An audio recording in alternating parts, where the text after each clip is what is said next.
Hello दोस्तों, मैं हूँ रुबैया मलिक और आप लोग सुन रहे हैं इश्क में दर्द भी है। इस कहानी में आगे क्या होने वाला है, आइए सुनते हैं। ऐसे ही रात हो जाती है। विवान तो अभी तक घर नहीं आया था। आरव एक बार भी अपने कमरे से बाहर नहीं निकला था। अपना खाना भी उसने ऊपर कमरे में ही मंगवा लिया था। वो बात अलग है कि उसने खाया नहीं था, सिर्फ नैना को दिखाने के लिए कि उसने खाना खा लिया है, ताकि नैना भी खा ले। नैना ने भी अपना खाना ऊपर ही मंगवा लिया था, मगर खाया उसने भी नहीं था। दोनों अपने अपने कमरे में बेचैनी से चक्कर काट रहे थे और एक दूसरे के सोने का इंतजार कर रहे थे। रात गहरा जाती है। विवान घर वापस आता है। जिसने ड्रिंक पी रखी थी वो आता है और अपने कमरे में जाकर सो जाता है। नैना धीरे से अपने कमरे का दरवाज़ा खोलती है और आरव के कमरे के पास जाकर हल्का सा गेट खोलकर देखती है। आरव बिस्तर पर उल्टा लेटा हुआ नजर आता है। नैना धीरे से अंदर चली जाती है। नैना का एहसास होते ही आरव सोने का नाटक करने लगता है। आरव को गहरी नींद में सोया समझकर नैना उसके पास जाकर बेहद प्यार से अपने होठ उसके माथे पर रख देती है। आरव की धड़कनें बढ़ जाती है। नैना की करीबी उसे बेचैन कर रही थी। उसने खुद को कैसे रोक रखा था ये तो वही जानता था। नैना धीरे से उससे अलग होकर उसके जले हुए हाथ पर दवाई लगाती है और फिर चुपचाप अपने कमरे में चली जाती है। आरव मन में कहता है, मत आओ मेरे करीब, मत करो मेरी इतनी परवाह, आदत नहीं है मुझे इन सब की। नैना के जाने के बाद वो उठ जाता है और पास रखी शराब की बोतल को अपने होठों से लगा लेता है। बार बार उसको नैना का अपने माथे पर होठ रखना याद आ रहा था, जिससे उसको एक अलग ही एहसास हो रहा था। आज तो शराब पीने के बाद भी उसको कोई नशा नहीं हो रहा था। कुछ देर बाद उसके कदम नैना के कमरे की तरफ बढ़ जाते हैं। हमेशा की तरह दरवाज़ा खुला था और नैना सो रही थी। आरव भी उसके पास जाकर बेहद प्यार से उसका माथा चूम लेता है। उसका ध्यान नैना के जले हुए हाथ पर जाता है, जिसको देखकर वो मन में कहता है, पागल है बिल्कुल, ऐसे अपना हाथ कौन जलाता है। वो भी नैना के हाथ में बहुत आराम से दवाई लगा देता है। फिर उसे सही से कंबल उड़ाकर दरवाज़ा बंद करके वापस अपने कमरे में जाता है। पर उसकी आंखों में नींद नहीं थी। रह रह कर उसको नैना का ख्याल आ रहा था और वो मन में सोच रहा था, कहीं नैना का जुनून उसे किसी मुसीबत में ना डाल दे। ये सब सोचते सोचते वो लेट जाता है, लेकिन उसे नींद नहीं आती। पूरी रात वो बेचैनी से निकाल देता है। अगली सुबह के 5 बज रहे थे। आरव उठता है और नहाने चला जाता है। कुछ देर में वो नहा कर आता है और रेडी होने लगता है।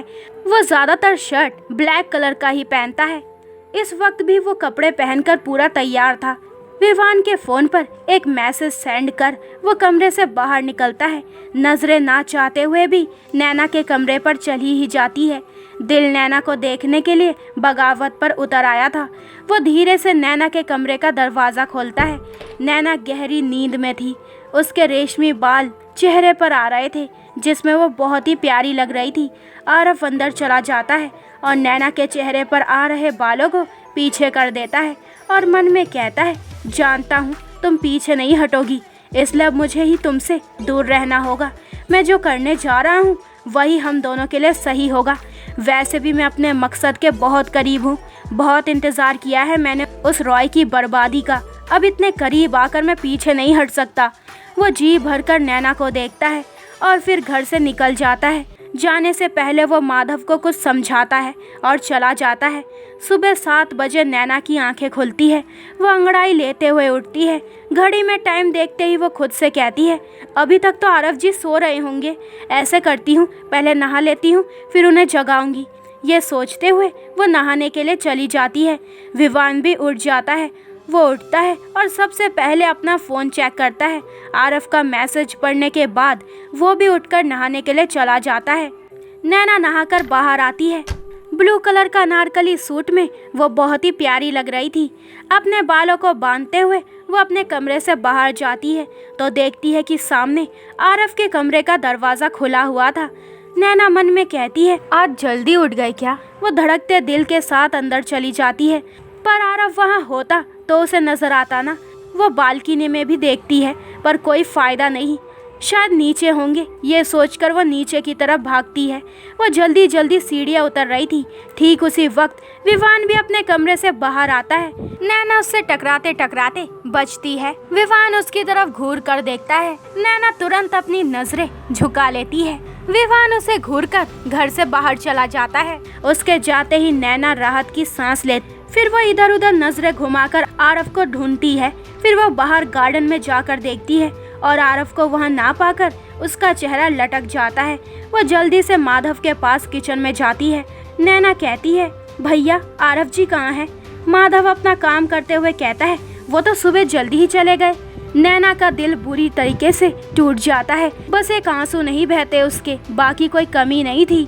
लो चाय पी लो। माधव की आवाज से वो होश में आती है और वापस अपने कमरे में जाते हुए कहती है, नहीं चाहिए। माधव वापस अपना काम करने लगता है। उधर आरव एक जले हुए घर में था जो बहुत ही पुराना था, लेकिन उस घर को लगी आग की चपटें अभी भी आरव को दिखाई दे रही थी। कानों में भयंकर चीखें गूंज रही थी, भाग जा आरव, भाग जा, तुझे मेरी कसम। बस यही सुनाई दे रहा था आरव को। वो पूरा गुस्से से और पसीने से भर गया था। 2 आंसू भी लुढ़क कर उसके गालों पर आ गए थे, पर वो खुद पर काबू पाते हुए अपने हाथों की मुट्ठी कस लेता है और वही आंसू अब गुस्से का रूप ले चुके थे। तभी विवान पीछे से आकर उसके कंधे पर हाथ रखता है और कहता है, तू यहाँ क्या कर रहा है? आरव कहता है, खुद को याद दिलाने आया था कि मेरी जिंदगी का बस एक ही मकसद है, उस रॉय की बर्बादी, उसकी दर्दनाक मौत, उसकी चीखें, यही सब है बस मेरी जिंदगी में। इन सब के अलावा किसी और को आने की इजाज़त नहीं है और ना ही मैं आने दूंगा। ये कहकर वो बाहर चला जाता है। विवान समझ जाता है कि वो नैना की बात कर रहा है। वो एक गहरी सांस लेकर उसके पीछे जाता है। बाहर खड़ा आरव हवा में सिगरेट का धुआं छोड़ रहा था। विवान उसके कंधे पर हाथ रखता है पर कुछ बोलता नहीं है। वो बिना बोले ही बहुत कुछ बोल गया था। घर पर नैना अपने कमरे में जाकर खुद से ही कहती है, सब समझती हूँ मैं, जानबूझकर मुझसे दूर जा रहे हो आप, पर मैं आपको खुद से दूर नहीं जाने दूंगी। तभी माधव उसके कमरे का दरवाज़ा नॉक करता है और कहता है, खाना ले लो। नैना अंदर से ही कहती है, भूख नहीं है भैया। माधव खाना वापस ले जाता है। दोपहर हो जाती है पर नैना कुछ नहीं खाती। दोपहर को आरव माधव को फ़ोन करता है। माधव कहता है, जी भाई। आरव कहता है, नैना ने खाना खाया? माधव कहता है, नहीं भाई, खाना क्या, उन्होंने तो चाय भी नहीं पी। ये सुनते ही आरव फ़ोन कट कर देता है और मन में कहता है, कब तक नहीं खाओगी? कभी ना कभी तो टूटोगी ना तुम, कभी तो तुम्हारा सब्र जवाब देगा। वह गुस्से से ये सब सोच रहा था पर अंदर से दिल बेचैन था उसका। इतना आसान नहीं था अपनी मोहब्बत से दूर रहना। खैर, वो अपने सारे ख्याल झटक कर गाड़ी में बैठकर कहीं चला जाता है। दोपहर से शाम और शाम से रात हो जाती है पर आरव घर नहीं आता। हमेशा की तरह नैना बालकनी में खड़ी उसका इंतजार कर रही थी। रात 11 बजे के करीब विवान घर आता है। उसे अकेला देखकर नैना का चेहरा फिर से लटक जाता है। माधव जबरदस्ती उसका खाना कमरे में रख के गया था पर अभी तक नैना ने उसे छुआ भी नहीं था। विवान अपना खाना खाकर अपने कमरे में चला जाता है। नैना अब भी बालकनी में थी। रात के 1 बज गए थे पर आरव नहीं आया था। 2 बज जाते हैं, फिर 4 बज जाते हैं। नैना बालकनी में रखी कुर्सी पर बैठे बैठे ही सो गई थी। खाना अब भी वैसे ही रखा था। आरव घर के पीछे वाले रास्ते से कब का घर आ गया था पर वो अपने कमरे में नहीं आता और उस रास्ते के बारे में नैना को नहीं पता था। उसे तो ये लग रहा था कि आरव घर आया ही नहीं। उधर आरव को भी नींद आ रही थी। उसका दिल भी नैना को देखने का कर रहा था पर इस बार वो खुद पर काबू पा लेता है। सुबह होने से पहले ही वो फिर से घर चला जाता है। घर से चला जाता है। कुछ देर बाद पूरी तरीके से सुबह हो जाती है। सूरज की किरणें नैना के चेहरे पे पड़ती है जिससे उसकी आंखें खुलती है। वो एकदम से चौंक कर उठ जाती है और जल्दी से अंदर आकर टाइम देखती है। फिर आरव के कमरे की तरफ बढ़ जाती है। आरव को वहाँ ना पाकर फिर दिल उदास हो जाता है उसका। लेकिन अगले ही पल आरव के परफ्यूम की खुशबू तो वो समझ जाती है, मतलब वो आए थे और मेरे उठने से पहले ही चले गए। जानबूझकर कर रहे हैं ऐसा, लगभग वो रुहासी होकर बोलती है। दिल रो रहा था उसका। आरव ने पूरा दिल बना लिया था उससे दूर रहने का। हालांकि बेचैन तो वो भी बहुत था। पूरे 4 दिन हो गए थे उसको ऐसे करते हुए। 4 दिन से ना तो आरव ने नैना को देखा था और ना ही नैना ने आरव को। नैना ने खाना पीना लगभग ना के बराबर ही कर दिया था। आरव माधव से उसकी पूरी खबर लेता था और माधव आरव का वास्ता देकर जबरदस्ती नैना को खाना खिला देता था। पूरे 4 दिन हो गए थे। नैना बहुत ज़्यादा बेचैन हो गई थी। अब तो उसको ऐसा लग रहा था कि अब वो अगर आरव को नहीं देखेगी तो मर जाएगी। आज भी सारा दिन आरव घर नहीं आता। रात हो जाती है और विवान घर आता है। विवान और नैना एक दूसरे से बिल्कुल बात नहीं करते थे, लेकिन आज नैना से रहा नहीं जाता। वो जल्दी से विवान के पास जाती है और कहती है, विवान के पास जाती है। विवान की नज़र जैसे ही उस पर पड़ती है उसके कदम रुक जाते हैं। नैना के कदम भी थम जाती है। नैना के कदम भी थम जाते हैं। वो अपनी नज़रें झुकाते हुए बोलती है, आपसे कुछ बात करनी है। विवान बिना कुछ बोले अपने कमरे की तरफ जाने लगता है। नैना उसके पीछे जाते हुए कहती है, सुनिए। विवान गुस्से से कहता है, क्या है? नैना कहती है, वो आरव जी कहाँ है? कब आएंगे वो? विवान कहता है, मुझे नहीं पता। इतना लग रहा है तो खुद ढूंढ लो। आरव जी कहाँ है? बड़बड़ करता हुआ वो अपने कमरे में चला जाता है और ज़ोर से दरवाज़ा बंद कर लेता है। नैना मन में कहती है, नहीं बस बहुत हो गया, आज तो मैं उनसे मिलकर ही रहूँगी। ये सोचते सोचते वो किचन में जाकर एक चाकू उठाकर अपनी हथेली पर गहरा कट मार लेती है ताकि दर्द की वजह से उसे नींद ना आ जाए। इसके बाद वो अपने कमरे में चली जाती है और दरवाज़ा अंदर से बंद कर लेती है। वो बालकनी में भी नहीं जाती। कमरे की लाइट भी बंद कर देती है जिससे आरव को लगे कि वो सो गई है। बाहर बहुत तेज़ हवा चल रही थी, शायद बारिश होने वाली थी। तकरीबन 4 बजे आरव ऊपर अपने कमरे में जाता है। नैना के कमरे का दरवाज़ा और बंद लाइट उसे यकीन दिला देता है कि वो सो गई है। वो कमरे में जाता है और वॉशरूम में जाकर शावर खोलकर उसके नीचे खड़ा हो जाता है। कुछ देर में वो बाहर आता है और आईने के सामने जाकर रेडी होने लगता है। वो अपनी ब्लैक शर्ट के बटन बंद कर रहा था। बटन बंद करते करते उसकी नज़र आईने में से होते हुए पीछे जाती है जहां नैना अपने दोनों हाथ बांधे उसे ही देख रही थी। वो हैरानी से पीछे मुड़कर देखता है और नैना को इतने दिनों बाद देखकर उसकी दिल की धड़कनें रफ्तार पकड़ लेती है। नैना एक एक कदम चलती उसके बेहद करीब जाकर एकदम से उसके सीने से लग जाती है और अपनी बाहें उसकी पीठ पर कस देती है। दोनों का दिल सामान्य गति से तेज हो जाता है। आरव को नैना से ये उम्मीद नहीं थी। नैना उसके सीने में समाती अपनी बाहें उसके पीठ पर कसती जा रही थी, लेकिन आरव उसे नहीं छूता। लेकिन वो उसके बेहिसाब प्यार को महसूस कर पा रहा था। नैना अपनी आंखें बंद कर लेती है। उसकी आंखों के किनारों से आंसू बह जाते हैं जो आरव की शर्ट पर गिर रहे थे। वो कितनी बेचैन थी ये उसके आंसू बता रहे थे। एक पल के लिए तो आरव की भी आंखें बंद हो जाती है और उसका हाथ खुद ब खुद नैना के बालों पर चला जाता है और वो प्यार से उसके बालों को सहलाने वाला ही होता है, लेकिन बीच में ही वो खुद पर काबू पाता है और बेहद गुस्से से नैना को खुद से दूर कर देता है। नैना फिर से उससे लिपटते हुए कहती है, क्यों? आखिर क्यों कर रहे हैं आप ऐसा? क्यों दूर जा रहे हैं मुझसे? क्यों नहीं दिखाई देती आपको मेरी मोहब्बत? वो रोते रोते बोल रही थी पर उससे बोला नहीं जा रहा था। हिचकियाँ बन गई थी उसकी।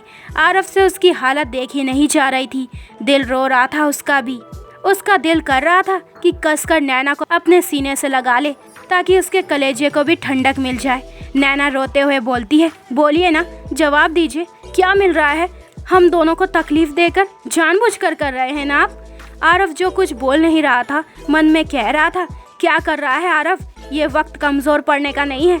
अगर आज तू कमज़ोर पड़ गया तो। वो एक गहरी सांस लेता है और एक झटके से नैना को दूर धक्का देते हुए कहता है, क्या नाटक लगा रखा है तुमने? जब तुम्हें एक बार कह दिया कि मुझे तुमसे कोई मतलब नहीं है, तुम्हारे होने या ना होने से मुझे कोई फ़र्क नहीं पड़ता, तो इतनी सी बात क्यों तुम्हारे समझ में नहीं आ रही? नैना कहती है, इतनी सी बात नहीं है ये, आप झूठ बोल रहे हैं, मुझसे भी और खुद से भी। अगर आप प्यार नहीं करते मुझसे तो क्यों मेरे सामने आने से बच रहे हैं? क्यों आप रात भर घर नहीं आते? आते हैं तो क्यों मेरे उठने से पहले चले जाते हैं? बोलिए, जवाब दीजिए। लगभग वो गुस्से से चिल्लाते हुए बोलती है। आरव गुस्से से एक एक कदम चलता हुआ उसके पास जाता है और उसे दोनों बाजुओं से पकड़कर उसकी आंखों में देखते हुए कहता है, क्योंकि मैं तुम्हारी इन बकवास बातों का जवाब देना ज़रूरी नहीं समझता, समझे तुम? नैना बेखौफ होकर उसकी आंखों में देखते हुए कहती है, जवाब देना ज़रूरी नहीं समझते या देना नहीं चाहते? क्योंकि आप डरते हैं मेरी मोहब्बत से, डरते हैं मेरी दीवानगी से, डरते हैं आप खुद से, तभी तो भाग रहे हैं मुझसे। मेरा सामना करने की हिम्मत नहीं है आपके अंदर, ये साबित कर दिया है आपने। नैना की बातें आरफ के गुस्से को बढ़ा रही थी। वो नैना को गले से पकड़कर पीछे दीवार से लगा देता है और एक हाथ से उसकी हथेली को कसकर पकड़ता है, उस हथेली को जिस पर नैना ने चाकू से गहरा काटा था। नैना को दर्द होता है जो उसके चेहरे पर भी नजर आता है, पर वो अपने होठ सिल लेती है। आरफ जोर से उसका गला दबाते हुए कहता है, बकवास बंद करो अपनी, वरना आज मैं क्या कर बैठूंगा मुझे भी नहीं पता। वो उसकी हथेली को मसलते हुए बोलता है, लेकिन नैना हार नहीं मान रही थी। वो वैसे ही बोलती है, बकवास नहीं, सच्चाई है ये जो आपसे सुनी नहीं जा रही है। तड़प रहे हैं आप भी अंदर ही अंदर, लेकिन जिद नहीं छोड़ रहे हैं आप। आरफ जोर से अपना हाथ दीवार पर मारते हुए कहता है, चुप हो जाओ वरना बोलने लायक नहीं बचोगी तुम। अचानक से बाहर बहुत तेज बारिश हो जाती है। दोनों ही बालकनी से बाहर देखते हैं। दोनों ही अब भी बेहद करीब थे। आरफ का गुस्सा अब भी कम नहीं हुआ था। अचानक ही उसकी नज़र नैना के हाथ पर जाती है। वो उसका हाथ ऊपर करते हुए उसकी चोट को देखता है और फिर आंखों से आग उगलता हुआ नैना की तरफ देखता है। नैना अपनी आंखें झुका लेती है। आरफ दांत पीसते हुए कहता है, कैसे हुआ ये? नैना कोई जवाब नहीं देती और ना ही अपनी नज़रें ऊपर करती है। आरफ उसके और भी करीब जाकर कहता है, मैंने पूछा कैसे हुआ ये? तो दोस्तों, ये वाला एपिसोड यहीं पे ख़त्म होता है। अगले एपिसोड में जानेंगे कि इस कहानी में आगे क्या होने वाला है। आखिर किसकी जीत होने वाली है, नैना के प्यार की या आरफ के गुस्से की? तो आगे के एपिसोड और भी इंटरेस्टिंग होने वाले हैं, तो मेरे चैनल को जल्दी से सब्सक्राइब करें ताकि आपको मेरे न्यू एपिसोड का नोटिफिकेशन सबसे पहले मिल जाए। लाइक शेयर करें और कमेंट्स करके मुझे ज़रूर बताएं कि आप लोगों को ये स्टोरी कैसी लग रही है। अपना ख्याल रखें। बाय दोस्तों।